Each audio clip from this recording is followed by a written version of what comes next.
Hi, everybody. My name is Caryn Hartglass. You are listening to It's All About Food. I'm really glad you're here today. We have a lot of subjects to touch on. It's All About Food has been broadcast on the Progressive Radio Network since March of 2009. That's almost 14 years. And in 2009, the podcast was in its infancy. And I was fortunate to be one of the few that got started in this amazing format for transmitting information and for creating community. And I was talking about being vegan. And now, in 2022, soon to be 2023, there are many podcasts about being vegan. And that's a good thing. I'm going to talk a little bit in a moment about more podcasts about being vegan. But first I want to bring on Gary Mattei. Hi, Caryn. It's really important, Gary, thank you for joining me, to have you here with me to have these conversations. Excellent. Well, I'm just really honored to be asked on. Well, I really appreciate your 2 cents because some of those 2 cents have a lot of value. And your perspective is really important as an artist because you see things a little differently than most people do. I do. I see things very differently. Let's talk a little bit about this podcast. It's all about food and Responsible Eating and Living, the nonprofit that produces this program. Yay for responsible eating and living. Hooray! Now, Gary, you came up with this name and the acronym REAL. And the acronym REAL, it hits me over and over how profound that name is. And I don't think I got it in the beginning. You didn't. But I got a lot of bumps on my head now because I've hit myself over the head a lot about this name. And we've been talking a lot about reality recently and what is real. Exactly. You don't get reality very often, or at least what you get is individual spins. Mm-hmm. And we're all impacted by our culture and our socialization and our subjectivity. So what is real? Well, I think we live in a surreal world, and that's by design. And my spin on why we all need these distractions is because we don't want to face what we all have to face sooner or later, and that's the end of life. So we've manufactured a lot of distractions. We all walk around, and I'm not the first person to say it. A lot of people have said it. We all walk around suppressing mortality. And that's the state of being. I mean, we're all in this existential crisis, and some of us deal with it differently than others. And suppressing mortality and also, as a result, suppressing so many different experiences around us. Right. I mean, we all remember that first time we discovered that we weren't going to be around forever. I mean, when we were children, someone said, yeah, there's no Santa Claus. And by the way, we're also all going to die. And everyone has their own experience with that. And then we do things to deal with that. We spend the rest of our lives either in a state of denial or in a state of acceptance or somewhere in between. I want to interject here just for a moment. Right. This is not a dark podcast. No. This is not a dark podcast, and I want to say just ahead of time that we're going to be offering all kinds of ideas to bring light to reality, to bring lightness, and joy. Right. And maybe distractions. But one of the things that we are about is food, and we are in denial about food, too. How it gets to our plate. Do you know how your food gets on your plate? Do you know how it gets into your fast food restaurant? Or do you know how it gets to your supermarket? I mean, that there's no secret there. We talk about this all the time. So my point is, when you turn that light on, when you realize, okay, there is an end, how am I supposed to live my life? And a lot of people go use the 4-letter word love. Love is the answer. All right. Now, some people say, yeah, but there's more to life than love. And then you get into discussions of commerce, what's important in that world, and how to live your life also needs to include making sure that you can provide for your families. And a lot of realities. A lot of reality. But those realities are a given in this society. And so what we want are more distractions, because we go to work, we provide for our families, and then we want to have fun. And so what does fun mean to you? Yeah, and people talk about having a balance. But I guess one of the things that I feel is important is I feel it's important to be real. I feel it's important to be living responsibly and eating responsibly. Right. And I feel it's important to be truthful. Here's an example. I don't listen to many podcasts. Right. But occasionally I do. Somebody will say, oh, you have to listen to this. Or sometimes I'm interested in a particular subject and I just feel like I need to see what other people are saying. I listened to a recent podcast of a colleague who promotes a vegan diet. They have a sponsor. And I was surprised because the commercial that I heard several times throughout the program was promoting humanely raised, animal welfare raised turkeys. I was struck almost violently by this sponsor promoting something that went against what the particular podcast was all about, which was living vegan. And at this moment, I want to share, this is why here at Responsible Eating and Living, who produces this podcast, It's All About Food, we do not have sponsors. Exactly. We made it a point not to have sponsors. And for that very reason. For that very reason, we feel like we need to share the truth. Obviously, the truth as we see it. I can't make it the truth for everyone, but it's my truth. It's your truth. We want to be real, and we don't want to be influenced by this capitalistic temptation of financial support. Commerce. Right. I mean, Yeah. I use the word commerce. You use the word capitalism, but it's all about, for some folks, it's all about making sure that they can continue their podcast. So that means even if they have to sell out to something that they don't particularly believe in. And there's the irony there. And life is full of ironies, right? Yes. And we had a especially discussion. the way you say irony. And because we had a discussion about how to say irony.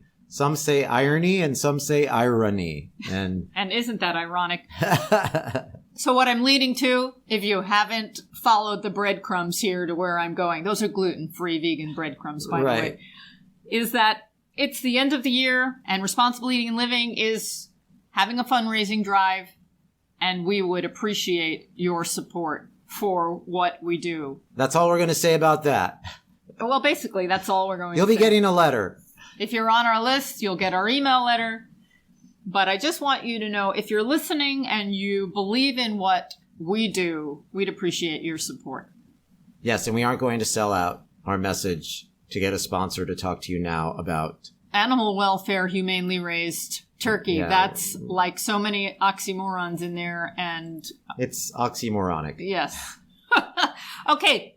I have a couple of news issues that I want to bring up. Yes.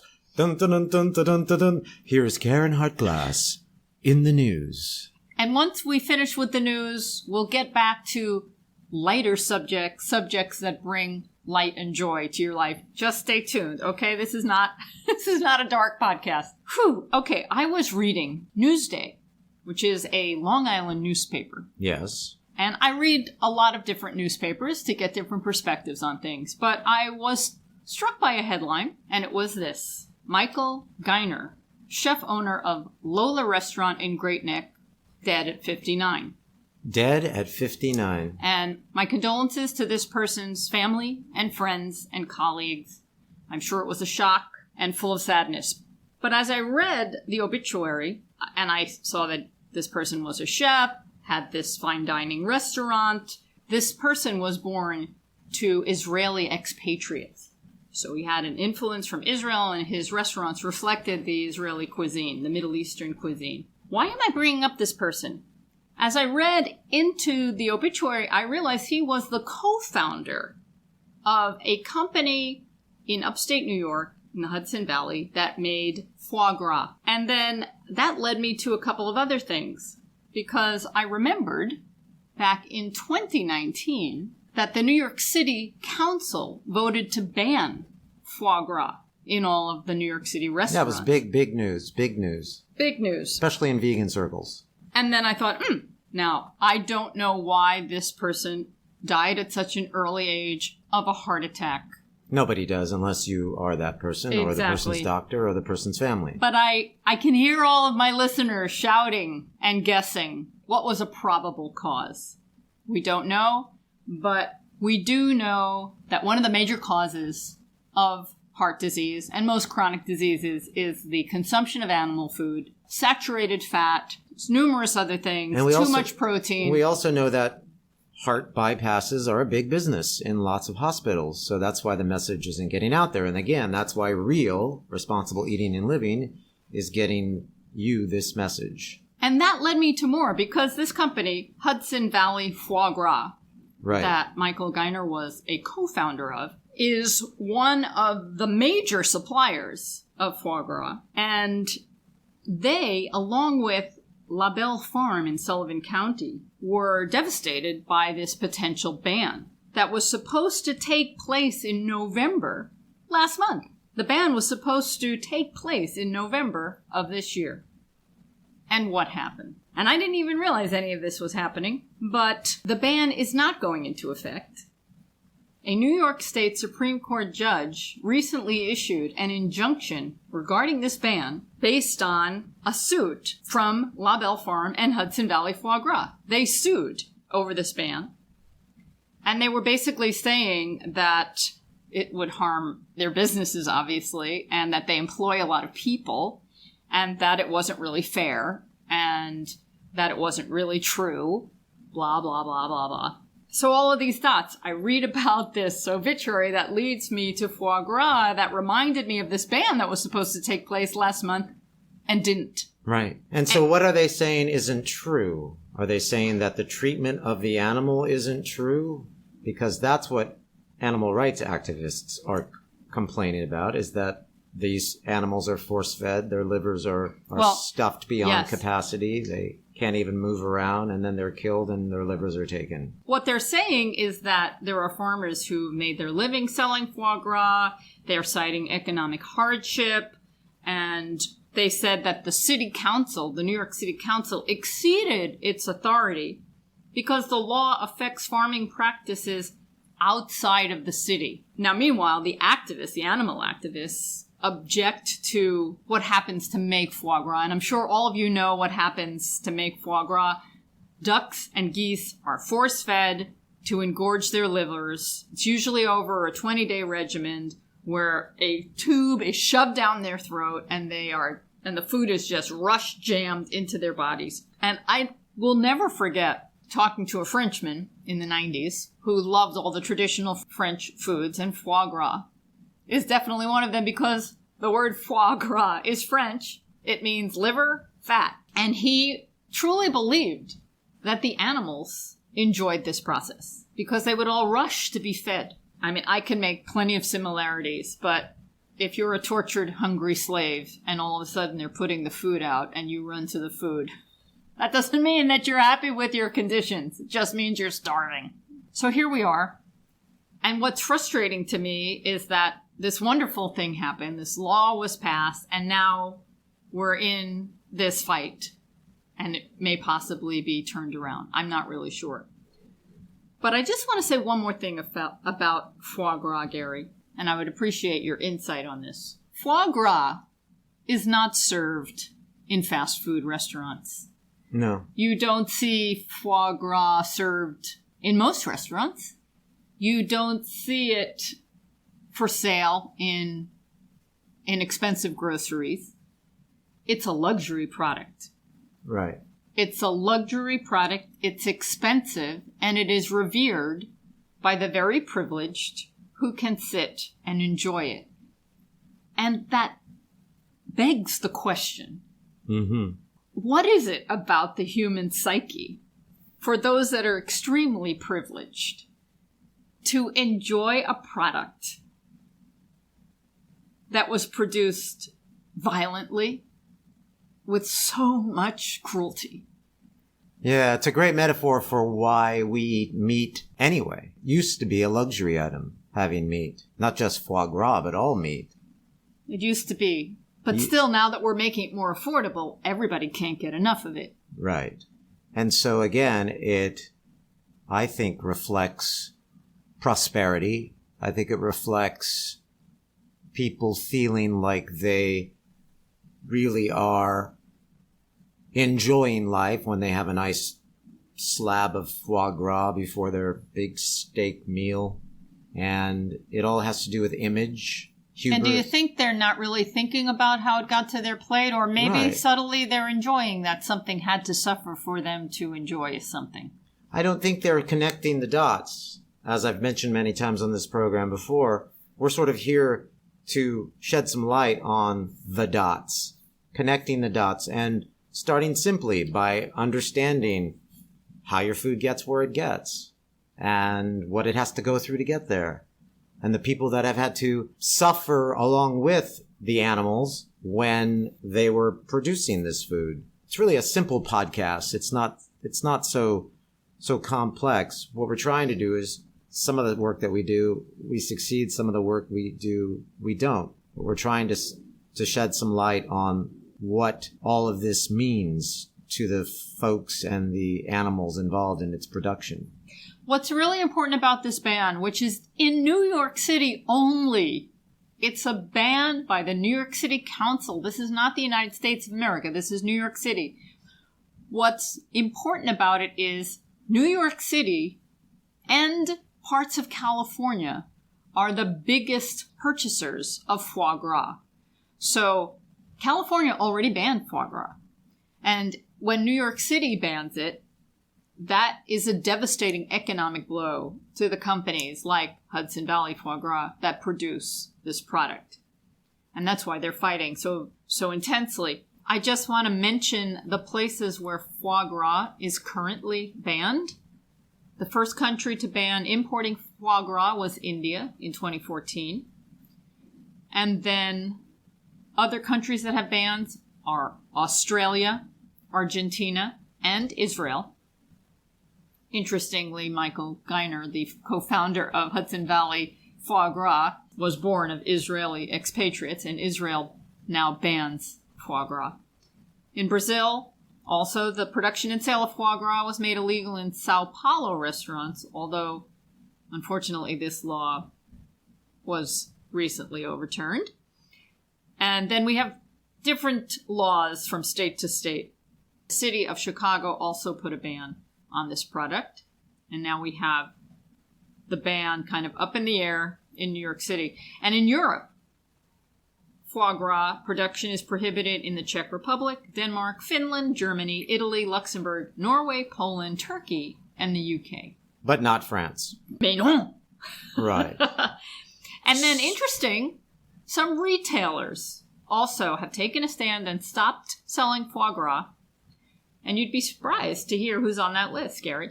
Amazon and some other suppliers that I'm not familiar with. Waitrose, Sainsbury, Lidl, House of Fraser, and Harvey Nichols. You know, I can't answer why people are still drawn to foie gras. I do know that if you put a parent advisory label on a CD or on music, if you tell people that something about this is controversial, it piques the curiosity of the listener as far as music is concerned. Oh, you mean they want it more? They want it more, and they know that they... The forbidden fruit. It's the forbidden fruit theory, right? I don't think they're consciously aware, or maybe they are, of the suffering that goes into producing this product for them. As a former meat eater, someone who has eaten meat without really connecting the dots, I empathize with those folks who still live in the dark about how their food gets to them and what it goes through. It may taste good, but so does foie gras. Oh, hello. And we have our favorite vegan chopped liver, which is another pate, right. another And there are based on liver. There are many products that we can recommend that if you like the taste of chopped liver or pâtés, there are many vegetable pâtés that have a similar taste. And that's why there's another debate going on about things like cell meat, because the folks that are behind those products theoretically want to end the suffering as well. So there's pros and cons. And what we're here to do is just ask questions about why we think folks want these kinds of things in their lives. I have an answer. My answer is it's a distraction. And while you're doing it, if there's an image attached to it, you feel like the image that is attached to the product that you're eating. Champagne, for example, it has an image attached to it. Of luxury, elegance. Now, I will also say that foie gras was something that was invented from peasant farmers who were trying to get the most out of their livestock that they were slaughtering. So they used every single part. They even used the liver. And because the animals on their farms were fed a rich diet of corn and things of that nature, they naturally had these plump, juicy livers. They didn't have to force feed them.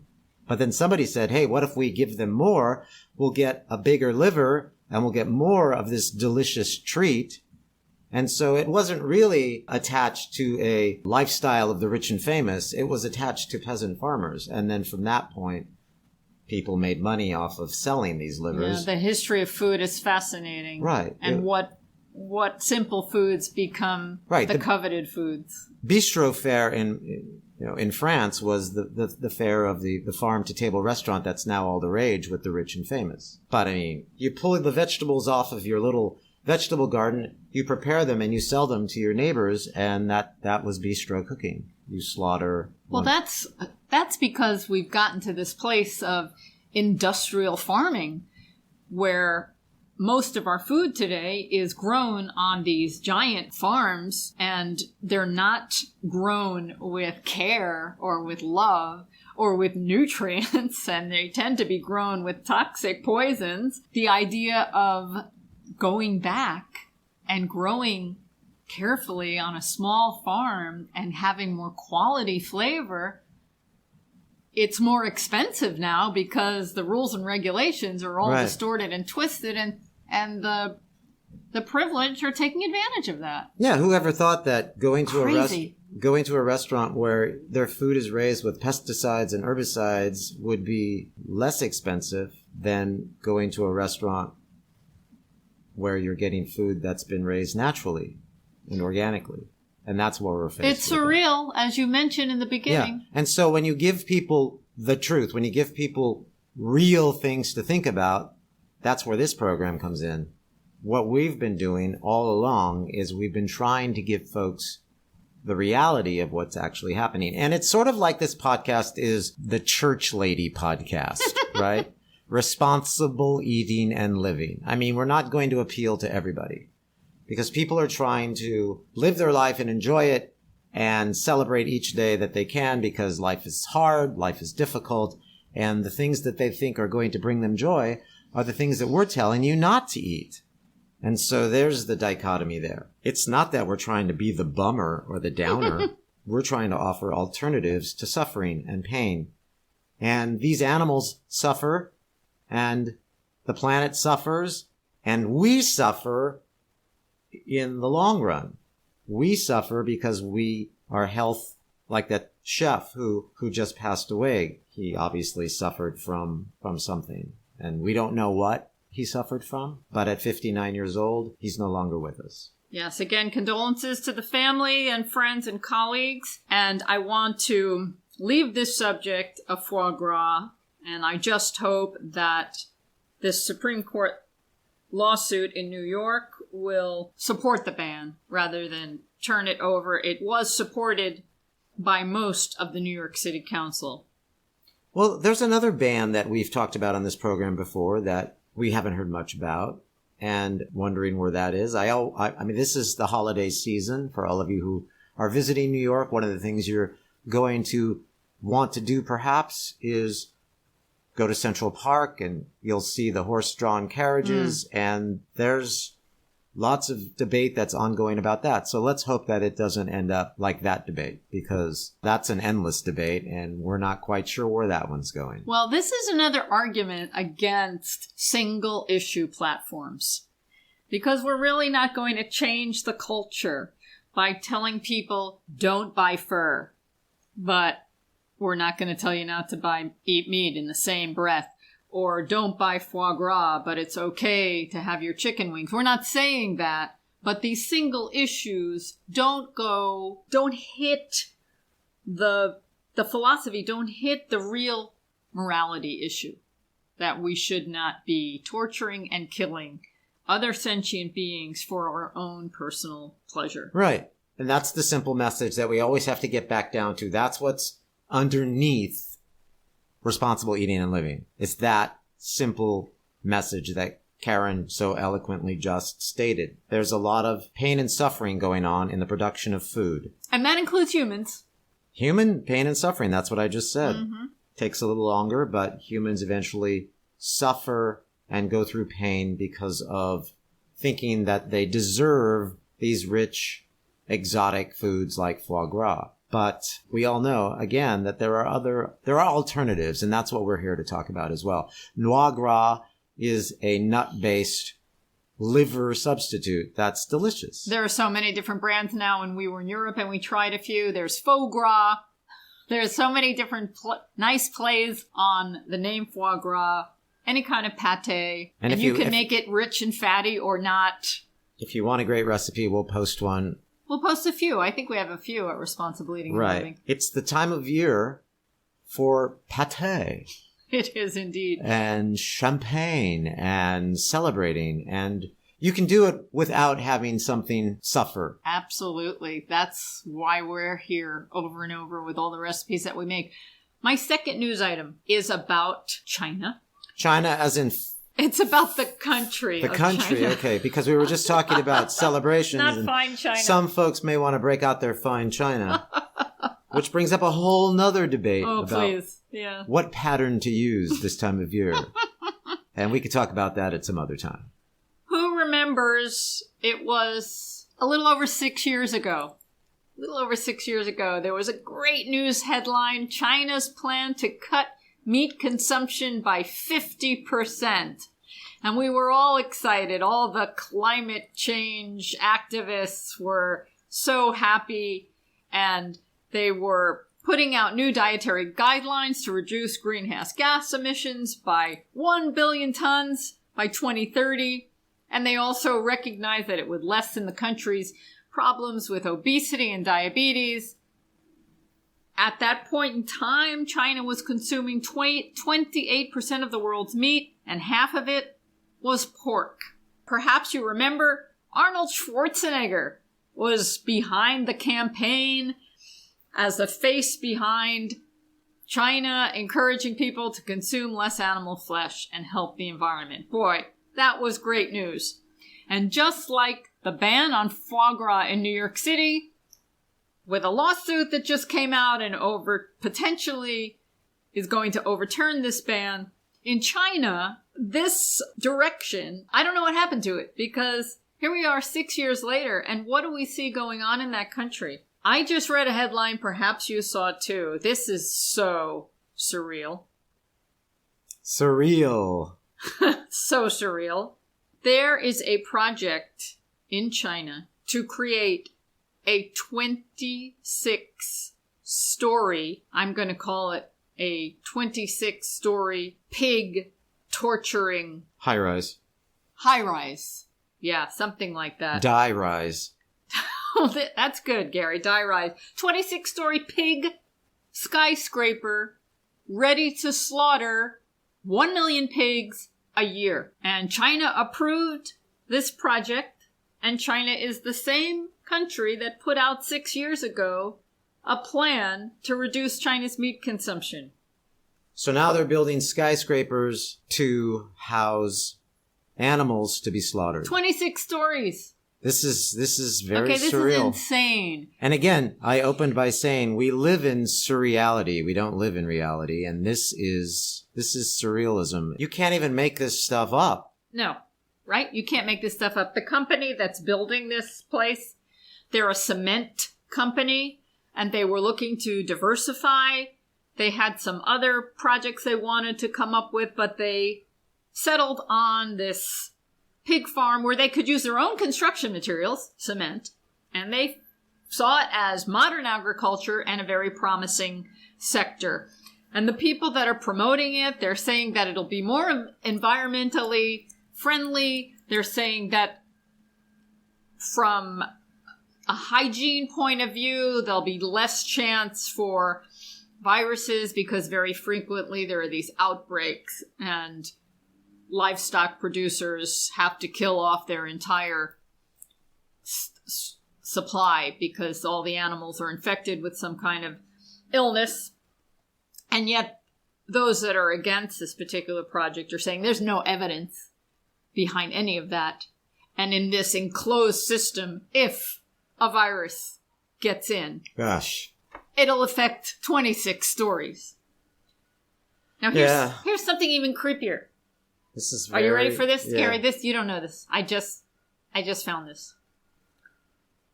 So, I'm reading from an article. The company says waste from the pigs will be treated and used to generate biogas, which can be used for power generation and heating water inside the farm. Okay, Caryn's commentary. That's lovely. I continue reading. This is the chilling part. Workers will be required to go through multiple rounds of disinfection and testing before being given clearance to enter, and won't be able to leave the site until their next break, reportedly once a week. Wow. The workers are in the building with no break to leave the building for an entire week. Upton Sinclair couldn't even think of that when he wrote The Jungle. That's like 1984. What is that kind of dystopia is just mind-boggling.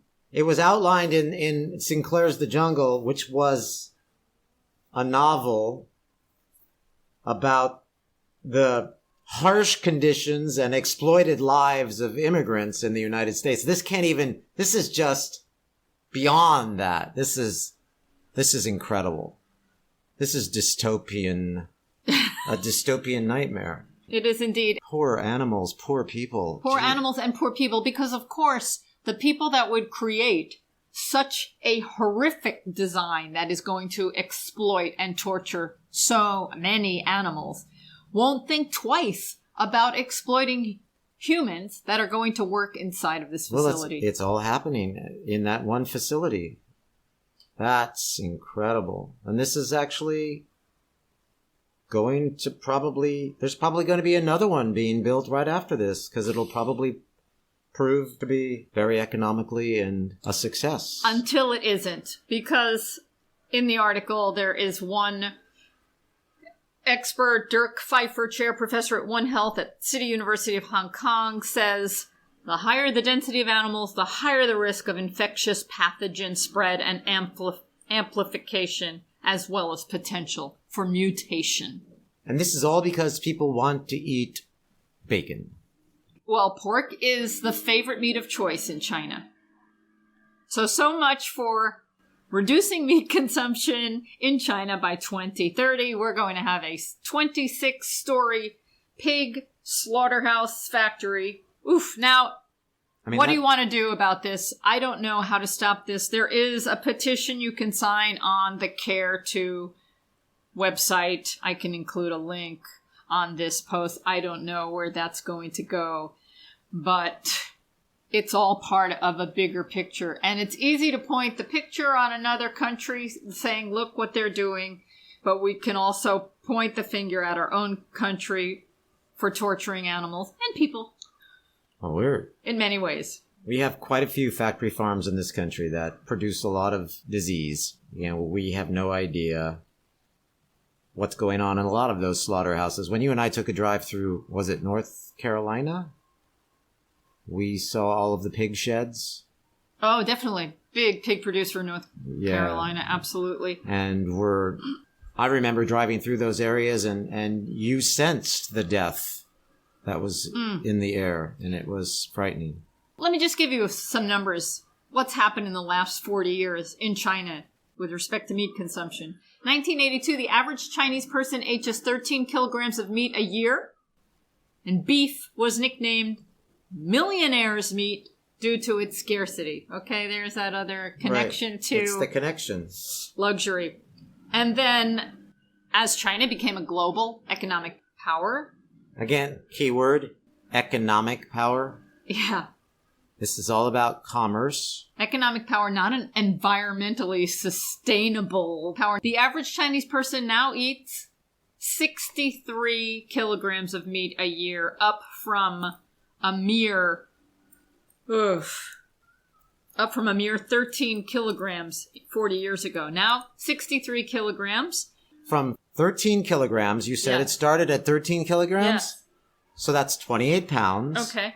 And then 63 kilograms. And now it's up to 63 kilograms, which is 138 pounds. So from 28 pounds to 138 pounds. Wow.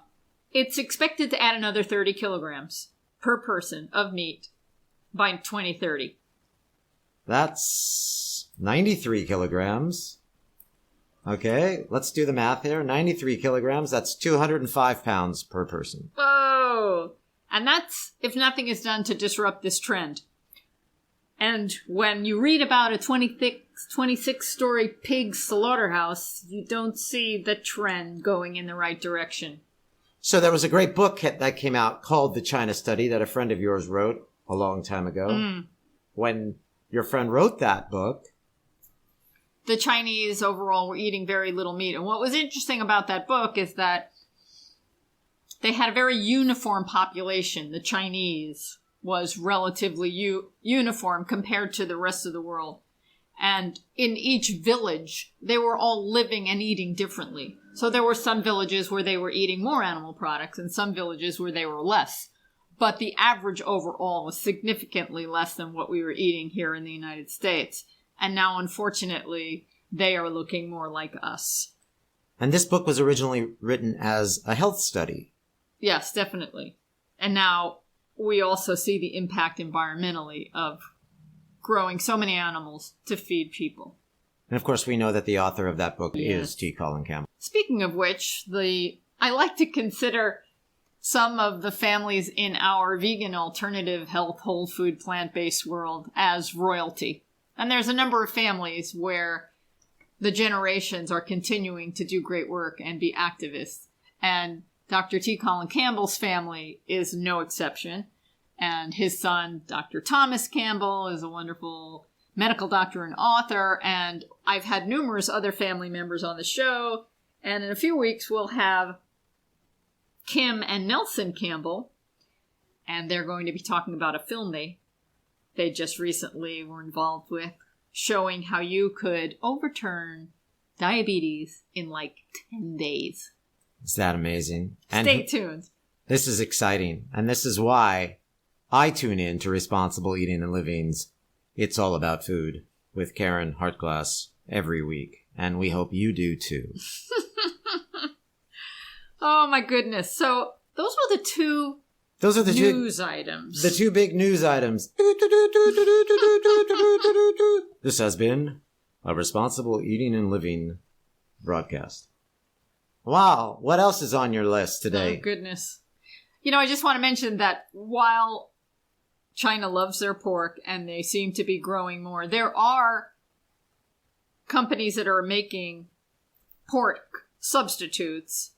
There's the Hong Kong-based Right Treat company. They were the first to produce a pork substitute, Omni Pork and Omni Mince, which uses a blend of pea, soy, and shiitake mushroom and rice protein to replicate pork. And I support this product. You have to know, you've heard me say this a million times. My goal is to get everybody to take the straight line, the most direct path to eating the most healthy, the most delicious, the most environmentally sustainable, and the most cruelty-free diet for humans, which is a whole food, plant-based diet. I don't really like to support processed foods. But if the processed food is made from plants and not necessarily over scientifically processed, like in a laboratory with cells that came from animals, but really plant-based, it's a far better product than a product that comes from animals. And the Omni Pork and Omni Mince products are those kinds of products. And one of our favorite places to go to when we were into plant-based meats was Mattei, which is here in New York City. So if you're looking for meat substitutes, analogs, some folks call them meat analogs, check out Mattei if you are in the New York area. I'm thinking it might still be around, yeah? I just checked, and it's called Lily's Vegan Pantry. Mattei is now Lily's Vegan Pantry.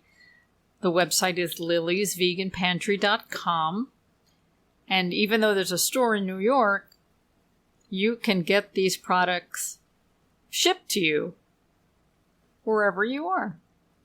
I'm looking at their website, and they have a lot of frozen products. Vegan poultry, vegan beef, vegan pork, vegan lamb, vegan seafood, vegan dim sum, vegan desserts. I recommend going to their website and checking it out. It's just fun to see what they have. Okay, so here we go. Those were our 2 news items for the program today. Now, can we spin this? In a positive way? In a positive way. Gary, you were talking about distraction and what is life? Why are we here? What's the point? I can't say that I have the answers. There are some people that will tell you they have the answers. Sure. But my own personal philosophy is I want to live a joyful, happy life as much as possible.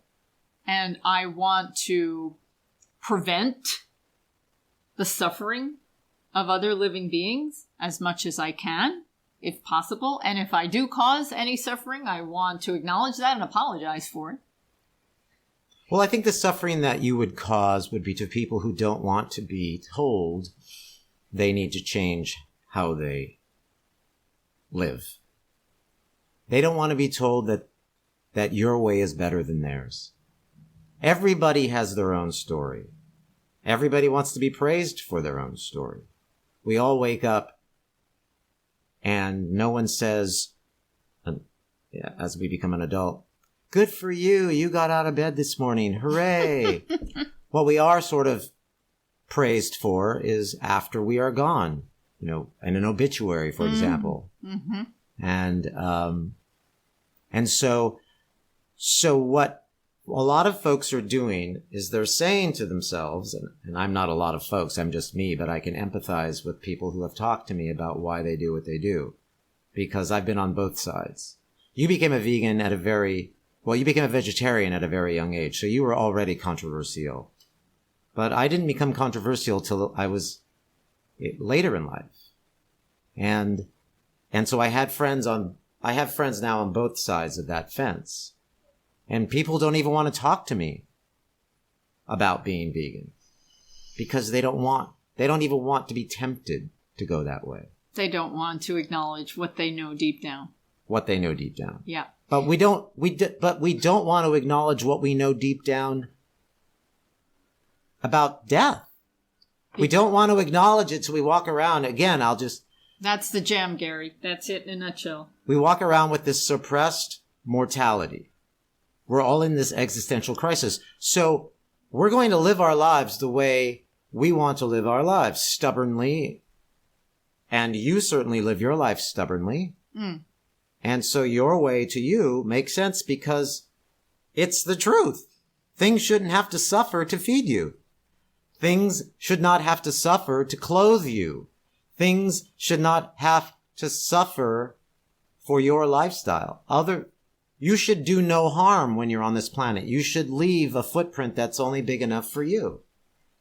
And yet, there are a lot of people who leave these massive footprints, a huge wake of destruction. Damage, cruelty, and they're going to grab violence, and exploitation as much as they can. And if you don't want to play along with that, well, that's fine. We're going to leave you in your little tiny podcast world where you have your few little listeners, and they're going to go on and have their 5 million Instagram followers, and they're going to be promoting wearing whatever they want to wear and eat whatever they want to eat and live their life however they want to live their life because they feel that they are entitled to it.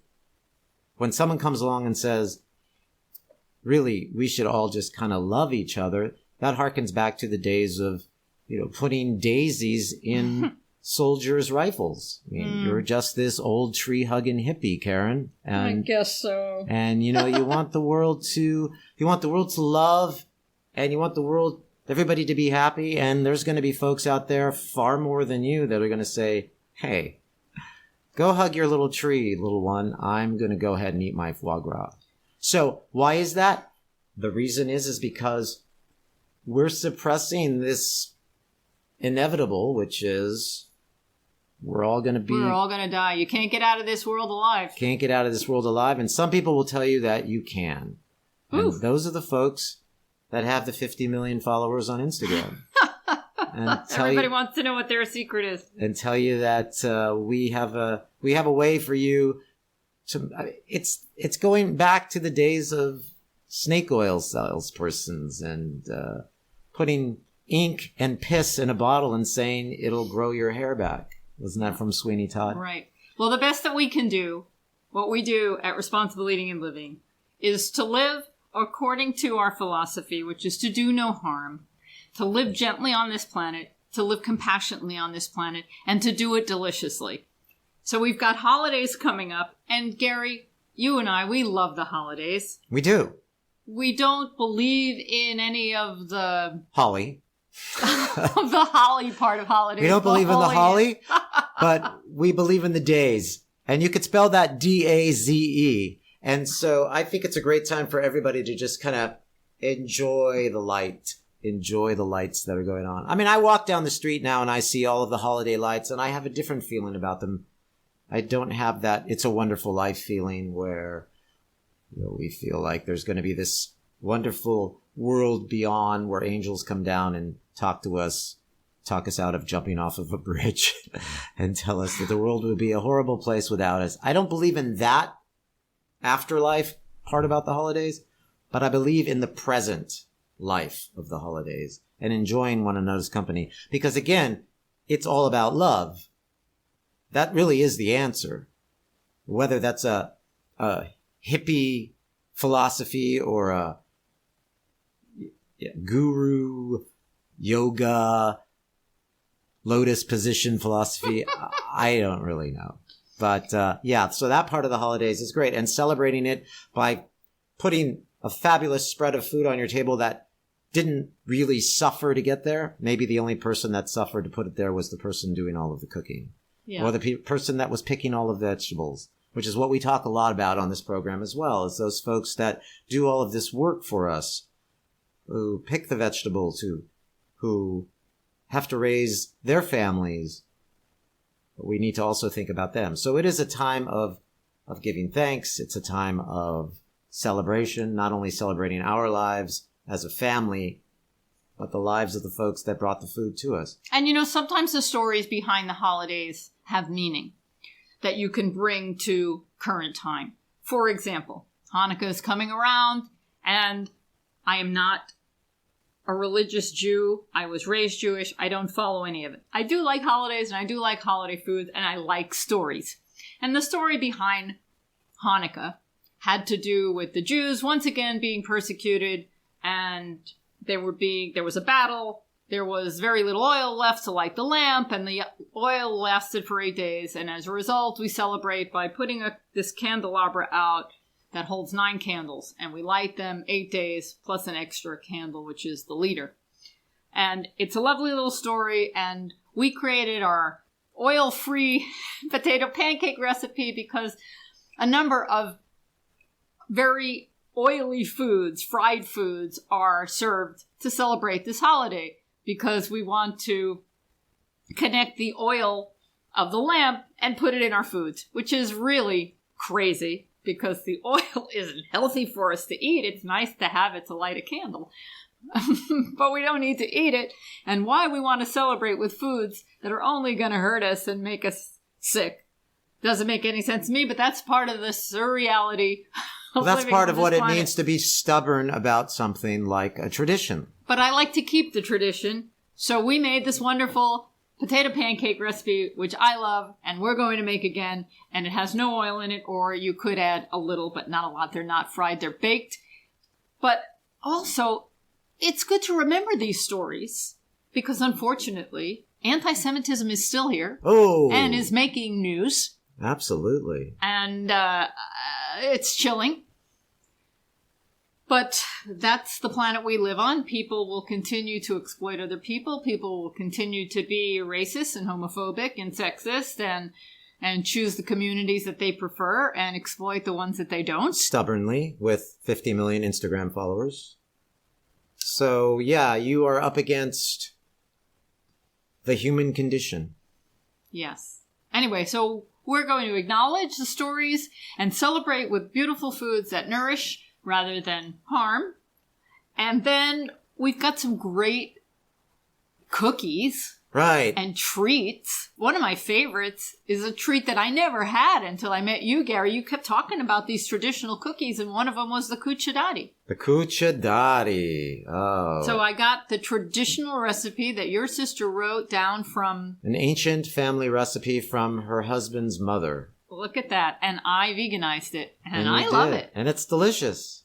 And you're going to make them again. Of course. That's what's really fun about the holiday seasons is sharing all of these family traditions. And if you're vegan, veganizing them. And we've had a lot of fun doing that over the years. One of the family traditions from my side of the religious spectrum is I was raised Catholic. And I'm from Italian background, Italian ancestry. And we had the Feast of the Seven Fishes, and I veganized it to the Feast of the Seven Dishes. And so that's on our website. And that's the huge feast at Christmas Eve when they've laid out 7 dishes of different fish dishes, because on Christmas Eve you aren't supposed to eat meat in the Catholic religion for Why some is reason. that, But you can Gary? eat fish, which is meat. So go talk to me about that. But it's meat from the sea. And so I guess it's different from meat on the land.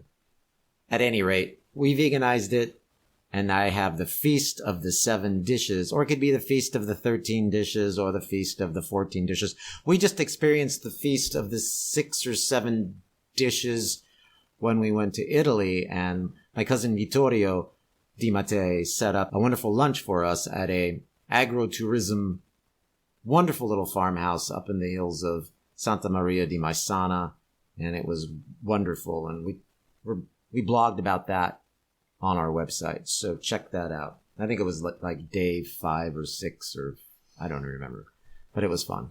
Anyway, so we'll put that up, but you can have your own Feast of the 7 Dishes and put out all of your family's favorite traditional recipes. And if you want some help veganizing them, let us know. Oh, we love to do that. Yeah. We love to take traditional recipes and make them vegan. And I never stop because there is no such thing as a perfect vegan. There is no such thing as the healthiest way to eat. And we keep learning. And as a result, I keep adjusting. And I keep trying to make my recipes as healthy and as whole food based as possible, but also taste yummy. Yes. I have one more thing. Maybe one more thing. Before we close out, I started this program talking about this podcast. It's all about food, which started in 2009 when podcasts were in their infancy. And this was one of the first vegan podcasts. And now there are so many. I recently learned from our trip to Europe that there aren't a whole lot of podcasts on veganism in France. And I am so excited. I mentioned this once before or twice before, but the first week of January, we are going to launch, me and a colleague in France, a new vegan podcast in French. It's called Parlons peu, parlons bien, parlons vegan. which means, loosely translated, let's talk a little, let's talk well, let's talk vegan.